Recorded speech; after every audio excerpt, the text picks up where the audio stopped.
When people talk about the scariest horror movie scenes of all time, it always feels like the same conversation. It's always the chest buster from Alien, the head spin from The Exorcist, the lawnmower scene from Sinister, and the ending of Wreck. Now don't get me wrong, these are all very good and very scary. But horror is full of scenes that deserves to be in the same conversation, but for some reason never are. These aren't just scenes that only made me jump.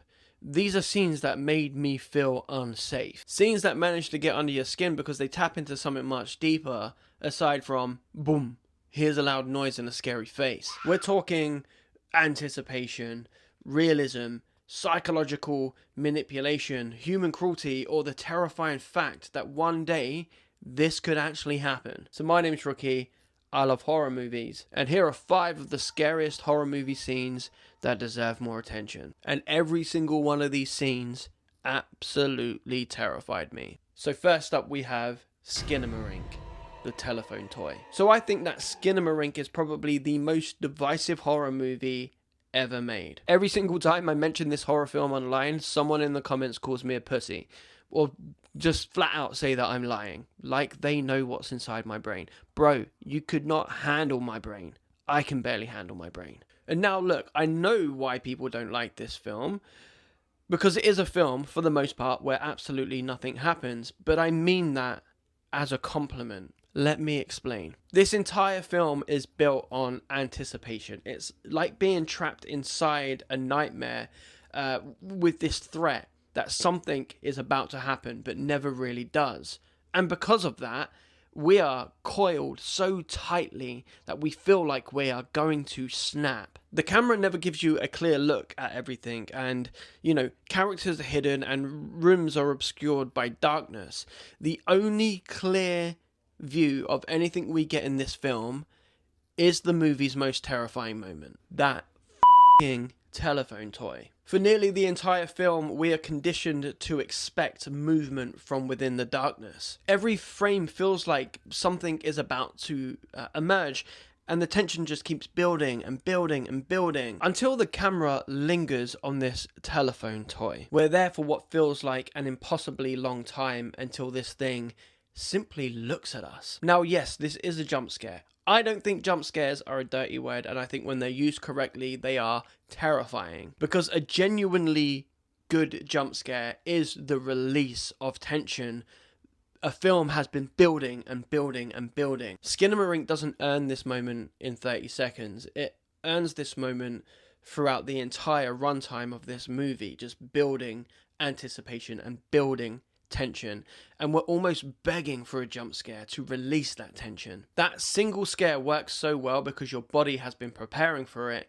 for so long. Next up we have the 4th kind, the levitating man. I remember my first experience with this film so vividly because for the most part I thought this was real, or at least based on a true story, and the footage that they used in this film was real. And you might be asking yourself, how could you possibly believe this was real?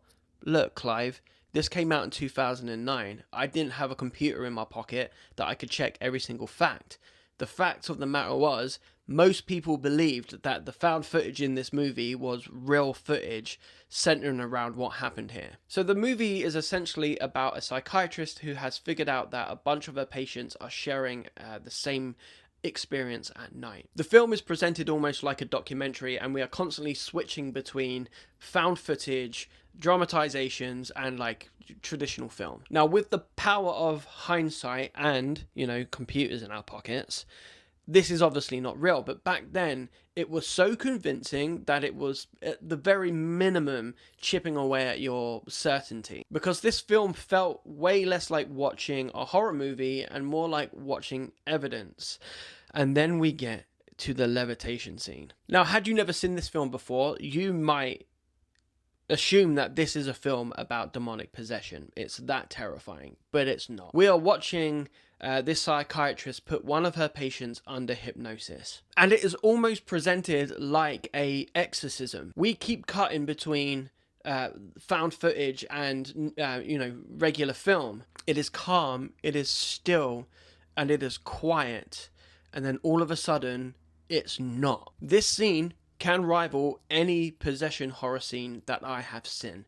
And I don't know why more possession horror movies don't do what this film did. It is so simple, it is not packed full of CGI, and it's believable. This scene will forever be one of the scariest scenes I've ever seen from any horror film. Next up we have The Lodge and a Terrifying Dream. So The Lodge from 2019 is one of the bleakest and most underrated horror movies we've had in the past 15 years. This is a film about religious trauma, about grief, and isolation. But this terrifying idea that somebody who is already psychologically fragile can just snap and lose their grip on reality altogether. There is one sequence in particular in this film that I think is masterfully done. The scene follows Grace as she gets out of the shower to realize that she probably hasn't been alone in there and somebody is watching her. Everything feels wrong as she walks through the lodge. Every doorway feels like a threat. The silence feels like a threat. She weirdly discovers a shrine surrounded by candles, and this immediately reminds us of her past. Because Grace escaped a religious cult when she was younger. The past isn't just,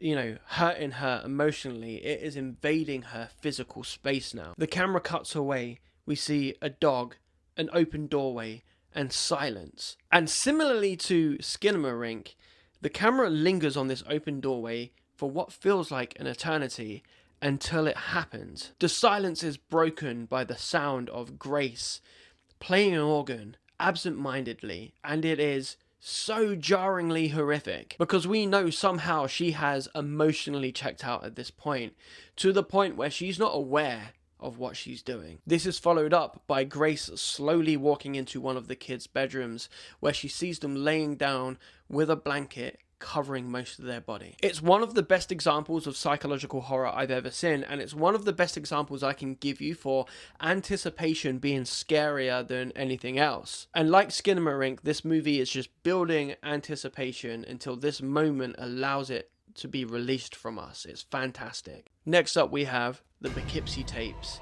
and the Masked Man.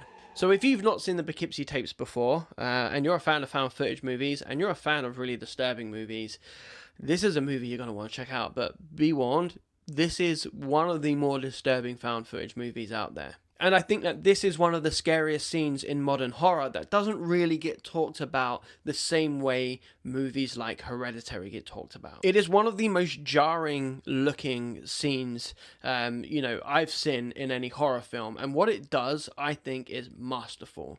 Half of the screen is taken up by the image of this woman's petrified face. She is bound up, her mouth is covered with tape, and behind her, we assume, is nothing. She's alone until we see movement. The killer slowly walks towards the camera. The way he walks towards the camera is so strange and unnatural. His face looks unusual. It looks warped and almost not human. And as he approaches this woman, we fear for her life. And as he stands up and lifts his head up, we see that he is wearing not just one mask, but two masks, and the second mask is horrifying. He lifts his arm up to reveal syringe fingers, for which he does something barbaric with. Everything about the scene gives me the creeps. How distorted it is, the sound design. But the performance from both actors in this scene is incredible for a horror movie of this caliber. It is presented to us as evidence, and because of that, we are forced to sit in this position of observer.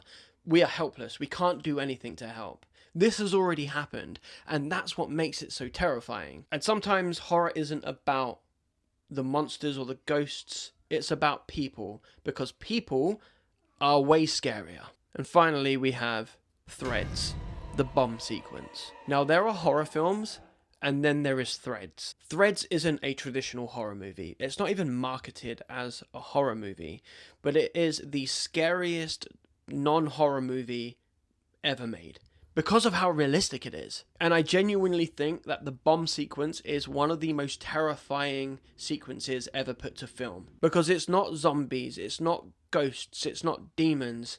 This is real.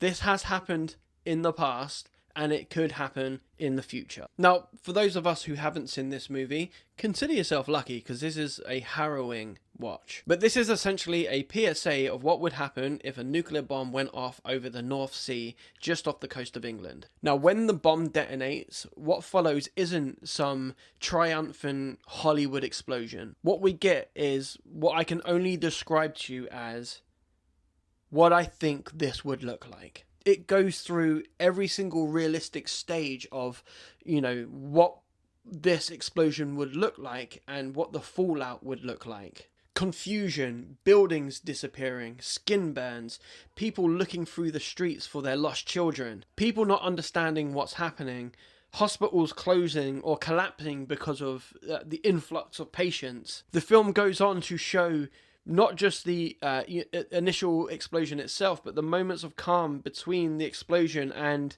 the devastating effects of the explosion. But not just in the immediate aftermath of the explosion, but years after. The film refuses to sensationalize any of it, and it is sold to us as wholly believable and wholly realistic. It is sad, it's devastating, and it is terrifying. There are few movies that have made me feel this genuine kind of terror. Threads is one of those movies. And you know what's mental? They showed this shit to us at school. What the f*** were they thinking? Now, what's fascinating about all of these scenes is none of them rely on the exact same type of fear. Skinamarink weaponizes anticipation. The Fourth Kind weaponizes realism. The Lodge weaponizes like uncertainty and trauma. The Poughkeepsie Tapes weaponizes like human evil or human cruelty. And Threads weaponize reality itself. And I think that that is the secret to truly great horror. It's not just about making us jump, it's about